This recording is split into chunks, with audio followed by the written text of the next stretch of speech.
Salam, jumpa lagi kita. Saya tetap berharap damai sejahtera dan sukacita ada pada kita semua. Bapak Ibu Saudara yang dikasihi Tuhan, kali ini saya ingin mengajak kita membaca dari Injil Lukas pasal 9 ayat 57 sampai 62. Di sini Tuhan Yesus berkata begini, ketika Tuhan Yesus dan murid-muridnya melanjutkan perjalanan mereka, berkatalah seorang di tengah jalan kepada Tuhan Yesus, "Aku akan mengikut engkau, kemana saja engkau pergi." Tuhan Yesus berkata kepada, serigala mempunyai liang dan burung mempunyai sarang, tetapi anak manusia tidak mempunyai tempat meletakkan kepalanya. Lalu ia berkata kepada seorang lain, "Ikutlah aku." Tetapi orang itu berkata, "Izinkanlah aku pergi dahulu menguburkan bapakku." Tetapi Tuhan Yesus berkata kepadanya, "Biarlah orang mati menguburkan orang mati, tetapi engkau pergilah dan beritakanlah kerajaan surga di mana-mana."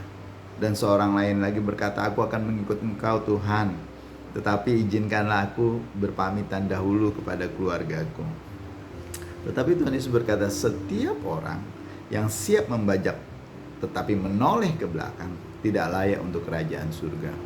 Bapak Ibu Saudara yang dikasihi Tuhan, ada 3 proses orang mau mengikut Tuhan, tapi dengan tapi. "Tuhan, aku mau mengikut engkau, tapi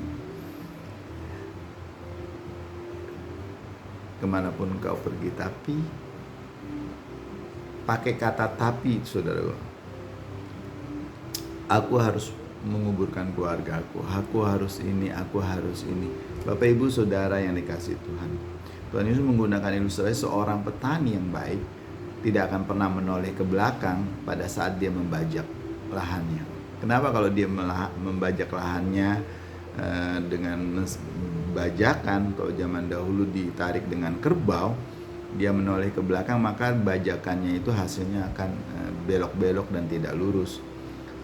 Tuhan Yesus mempergunakan persamaan ini untuk mengajar kita bahwa jika kita ingin menjadi muridnya, kita harus benar-benar memutuskan hubungan dengan semua kelekatan yang menghalangi hubungan kita dengannya. Kita harus memutuskan semua hal-hal yang menjadi yang memberatkan kita untuk maju bersama-sama dengan Tuhan di dalam pertumbuhan rohani dan mengalami hal-hal yang pengalaman-pengalaman yang spektakuler, pengalaman-pengalaman yang luar biasa. Bapak Ibu Saudara yang dikasihi Tuhan, di dalam bacaan Lukas ini Tuhan menuntut kita adalah total kesetiaan total kepada Dia, penyerahan penuh kepadanya.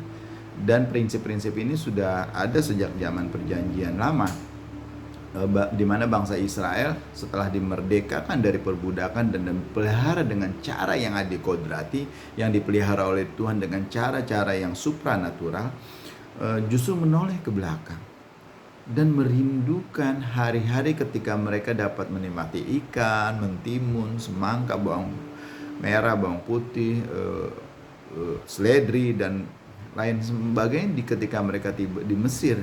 Padahal mereka saat masa itu dalam perbudakan, dalam ikatan, bahkan tidak sedikit yang kakinya dirantai dan mengalami cambuk setiap hari. Kita bisa lihat di Bilangan 11 ayat 5 sampai 6 tercatat begini. Bangsa Israel berkata, "Kita teringat kepada ikan yang kita makan di Mesir dengan tidak bayar apa-apa, kepada mentimun dan semangka, bawang pre, bawang merah dan bawang putih. Tetapi sekarang," kata mereka, "kita kurus kering nih," ketika mereka berada di padang gurun. "Tidak ada sesuatu apapun kecuali mana ini saja yang kita lihat." Mereka mengatakan mereka memakan apa yang mereka makan ketika mereka di Mesir dengan tidak membayar. Padahal mereka selama di Mesir menjadi budak, Bapak Ibu.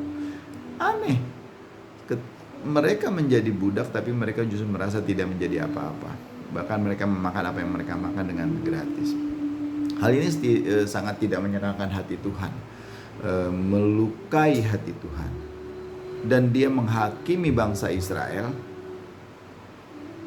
karena mereka menoleh ke belakang, dan hal itu menunjukkan bahwa mereka tidak cukup berkomitmen untuk ikut Tuhan. Orang-orang yang tetap melekatkan diri kepada dosa-dosa lama, Bapak Ibu, kesenangan duniawi yang mereka nikmati sebelum menjadi orang percaya, tidak akan pernah dapat menjadi murid Yesus yang setia. Kita harus memutuskan hubungan dengan dosa-dosa masa lalu. Kita harus memisahkan diri kita dari hal duniawi yang disebut hidup di dalam kekudusan. Kita jangan lagi mengikuti arus dunia ini. Kita tetap berada di dalam kerajaan dunia, tapi Tuhan Yesus mengatakan bahwa kita, saudara dan saya, bukan bagian dari dunia ini. Mengikuti Tuhan Yesus dan menjadi muridnya artinya adalah kita tidak lagi menoleh ke belakang. Dalam Injil Lukas ini bacaan kita, Tuhan Yesus ingin agar kita bergantung penuh, total surrender kepadanya, dan melakukan apa saja yang bisa kita kerjakan agar siap menghadapi apa yang ada di depan kita. Bapak Ibu Saudara yang dikasihi Tuhan, kita harus belajar taat kepada Tuhan dan percaya bahwa Dia akan memenuhi kebutuhan kita setiap hari. Tuhan Yesus ingin kita bersikap bijaksana dan melakukan apa yang bisa kita kerjakan agar kita siap menghadapi masa depan. Dan lagi jangan pernah menoleh ke belakang dan berkata, dulu saya enak. Kita sering kali dengar begitu. Apalagi orang-orang yang baru bertobat. Oh dulu saya begini, oh dulu begini. Saya dulu kerja enak, sekarang saya harus melayani Tuhan. Lalu kenapa Bapak Ibu? Jangan pernah menoleh ke belakang.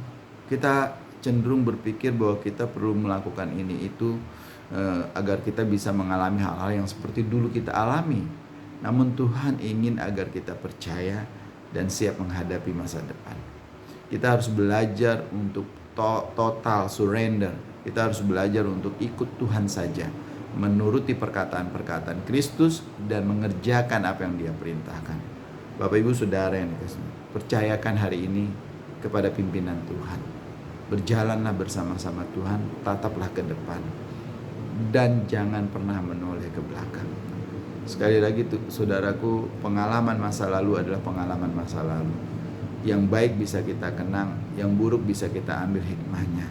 Saat ini kita tetap harus mengikut Tuhan, berjalan bersama-sama Tuhan dengan cara mengikuti ajarannya, menuruti perkataan-perkataannya, menjauhi segala hal yang dilarangnya.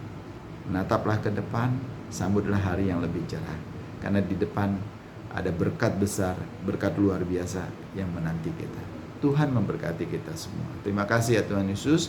Ajar kami, tolong kami, berikan kemampuan untuk kami tetap berjalan bersama-sama Tuhan, menatap terus ke depan tanpa menoleh ke belakang. Kami bersyukur untuk peringatan yang Tuhan berikan kepada kami di dalam nama Tuhan kami Yesus Kristus. Haleluya. Amin.